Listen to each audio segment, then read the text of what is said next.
श्री राधे। वालं नवीनशतपत्रविशालनेत्रं बिम्बाधरं सजलमेघरुचिं मनोज्ञं मन्दस्मितं मधुरसुन्दरमन्दयानं श्रीनन्दनन्दनमहं मनसा नमामि।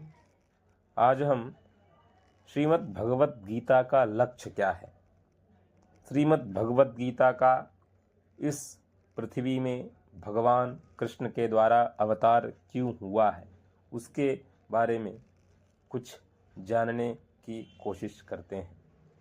गीता किसी वाद को लेकर नहीं चली है, अर्थात द्वैत, अद्वैत, विशिष्टाद्वैत, द्वैताद्वैत, विशुद्धाद्वैत, अचिंत भेदाभेद आदि किसी भी वाद को किसी एक संप्रदाय के किसी एक सिद्धांत को लेकर नहीं कही गई है। गीता का मुख्य लक्ष्य यह है कि मनुष्य किसी भी वाद, मत, सिद्धांत को मानने वाला क्यों ना हो, उसका प्रत्येक परिस्थिति में कल्याण हो जाए, वह किसी भी परिस्थिति में परमात्म प्राप्ति से वंचित ना रहे। क्योंकि जीव मात्र का मनुष्य योनि में जन्म केवल अपने कल्याण के लिए ही हुआ है। संसार में ऐसी कोई भी परिस्थिति नहीं है जिसमें मनुष्य का कल्याण नहीं हो सकता है, कारण कि परमात्म तत्व प्रत्येक परिस्थिति में समान रूप से विद्यमान है। अतः साधक के सामने कोई भी और कैसी भी परिस्थिति आ जाए, उसका केवल सदुपयोग करना चाहिए। सदुपयोग करने का अर्थ है दुखदायी परिस्थिति आने पर भी सुख की इच्छा का त्याग करना, और सुखदायी परिस्थिति आने पर भी सुख भोग का तथा वह बनी रहे ऐसी इच्छा का त्याग करना, और उसको दूसरों की सेवा में लगाना। इस प्रकार सदुपयोग करने से मनुष्य दुखदायी और सुखदायी दोनों परिस्थितियों से ऊपर उठ जाता है, अर्थात उसका कल्याण हो जाता है। सृष्टि से पूर्व परमात्मा में मैं एक ही अनेक रूपों में हो जाऊं, ऐसा संकल्प हुआ।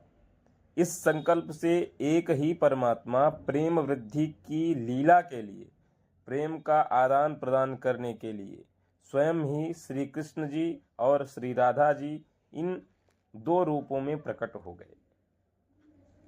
इन दोनों ने परस्पर लीला करने के लिए एक खेल रचा। उस खेल के लिए प्रभु के संकल्प से अनंत जीवों की और खेल के शरीरादि पदार्थों की सृष्टि हुई। खेल तभी होता है जब दोनों तरफ के खिलाड़ी स्वतंत्र हों, इसलिए भगवान ने जीवों को स्वतंत्रता प्रदान कर दी। इस खेल में श्री श्यामा जी का तो केवल भगवान की तरफ ही आकर्षण रहा, खेल में उनसे भूल नहीं हुई। अतः श्री राधिका जी और भगवान में प्रेम वृद्धि की लीला हुई, परंतु दूसरे जितने जीव थे उन सब ने भूल से संयोगजन्य सुख के लिए खेल के पदार्थों अर्थात उत्पत्ति विनाशशील प्रकृतजन्य पदार्थों के साथ अपना संबंध मान लिया, जिससे वे जन्म मरण के चक्कर में पड़ गए। खेल के पदार्थ केवल खेल के लिए ही होते हैं, किसी के व्यक्तिगत नहीं होते। परंतु वे जीव खेल खेलना तो भूल गए और मिली हुई स्वतंत्रता का दुरुपयोग करके खेल के पदार्थों को अर्थात शरीर आदि को व्यक्तिगत मानने लग गए। इसलिए वे उन पदार्थों में बुरे फंस गए और भगवान से सर्वथा विमुख होते गए। अब अगर वे जीव शरीर आदि उत्पत्ति विनाशशील पदार्थों से विमुख होकर भगवान के सम्मुख हो जाएं, तो वे जन्म मरण रूप महान दुख से सदा के लिए छूट जाएंगे। अतः जीव संसार से विमुख होकर भगवान के सम्मुख हो जाएं और भगवान के साथ अपने नित्य संबंध को पहचान ले। इसी के लिए श्रीमद् भगवत गीता का अवतार भगवान कृष्ण के द्वारा रण क्षेत्र में अर्जुन